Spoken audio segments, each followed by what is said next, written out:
4 3 2 1 maths. Hi students, कैसे हैं आप?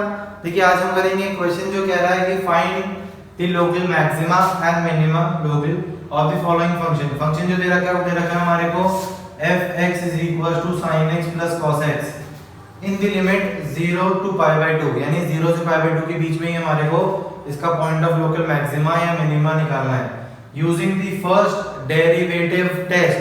फर्स्ट डेरिवेटिव टेस्ट क्या होता है? First derivative as the word says first derivative यानी सिंगल डिफरेंशिएशन, पहले ऑर्डर का डिफरेंशिएशन यूज करके हमारे को इसका क्या करना है, बताना है कि पॉइंट ऑफ लोकल मैक्सिमा और पॉइंट ऑफ लोकल मिनिमा क्या होता है।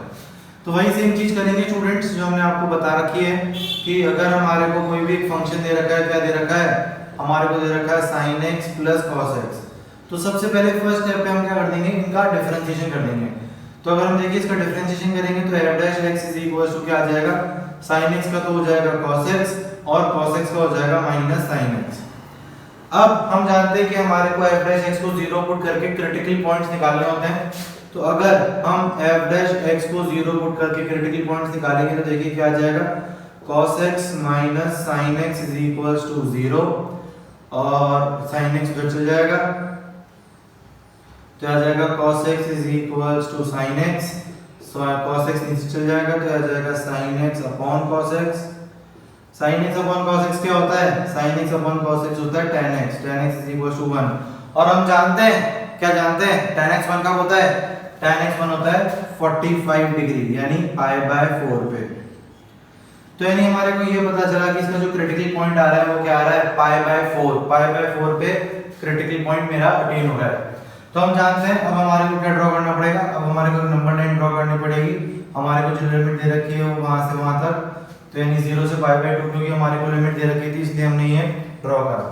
जो क्रिटिकल पॉइंट आ रहा है वो आ रहा है π/4, ये मेरा क्रिटिकल पॉइंट आ रहा है।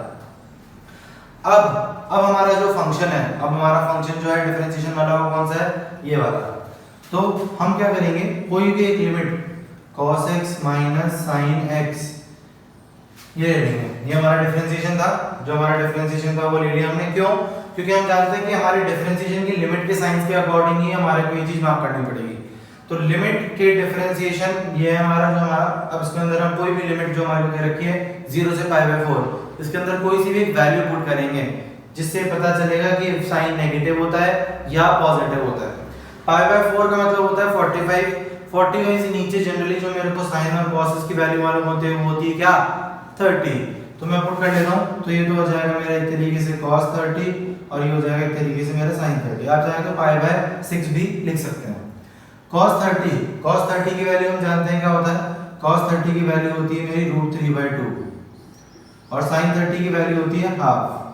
तो sin 30 की वैल्यू हाफ होती है और cos 30 की वैल्यू √3/2 होती है।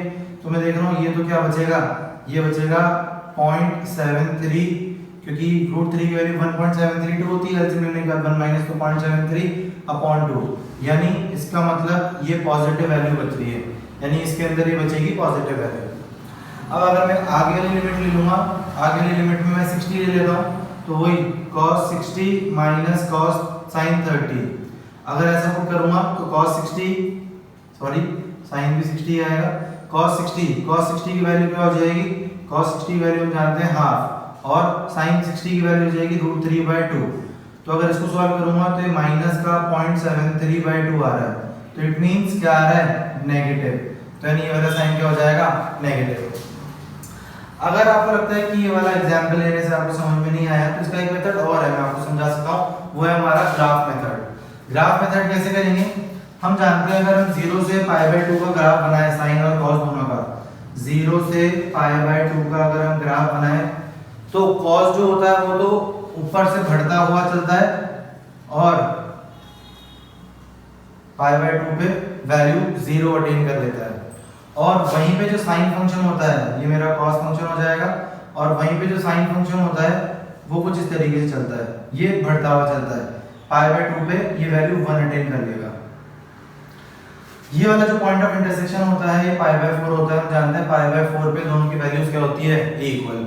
अब थोड़ा सा हमारे को ब्रेन लगाना है, सिंपल सी चीज है कि π/4 तक cos बड़ा है, π/4 तक cos बड़ा है और sin छोटा है, क्योंकि साइन की वैल्यू नीचे है, कॉस की वैल्यू ऊपर है। तो पाई बाय 4 तक अगर साइन छोटा है, ये छोटा है, ये बड़ा है, तो बड़े चीज में से छोटी चीज माइनस होगी तो बट ऑफ कोर्स है पॉजिटिव साइन ही आएगा। और वहीं पे अगर मैं पाई बाय 4 के बाद की बात करूं, ये मेरे पाई बाय 4 की बाद की बातें हो रही है, तो अगर पाई बाय 4 के बाद की बातें करूं तो ये वाली जो साइन फंक्शन है ये बड़ा है, साइन फंक्शन की वैल्यू ऊपर है एज कंपेयर टू कॉस। तो अगर ये बड़ा होगा, ये छोटा होगा, तो बट ऑफ कोर्स वैल्यू क्या आएगी? नेगेटिव। आप उसके थ्रू भी ये चीज कर सकते हैं अगर आपको एग्जांपल प्रॉपर्ली समझ में नहीं आया हो तो। अब हम जानते हैं एज वी ऑल नो कि अगर पॉजिटिव टू नेगेटिव जाएगी तो वो मिनिमा होगा, मैक्सिमा होगा, और नेगेटिव टू पॉजिटिव जाएगी तो वो मिनिमा होगा। तो बेसिकली इसके अंदर नेगेटिव टू पॉजिटिव तो इस लिमिट के अंदर कहीं पे जा ही नहीं रही है, सिर्फ पॉजिटिव टू नेगेटिव जा रही है। Therefore we can see therefore at x is equals to pi by 4 the function fx attains local maxima। तो यानी x is equals to pi by 4 जो होगा वो इसका पॉइंट ऑफ लोकल मैक्सिमा होगा। तो आई होप आपको ये चीज क्लियर है। फिर भी कुछ डाउट हो, कुछ पूछना हो तो as always please do let us know. और हाँ, अगर आपको वीडियो अच्छा लगा हो तो कमेंट एंड सब्सक्राइब करना ना भूलें। Thank you.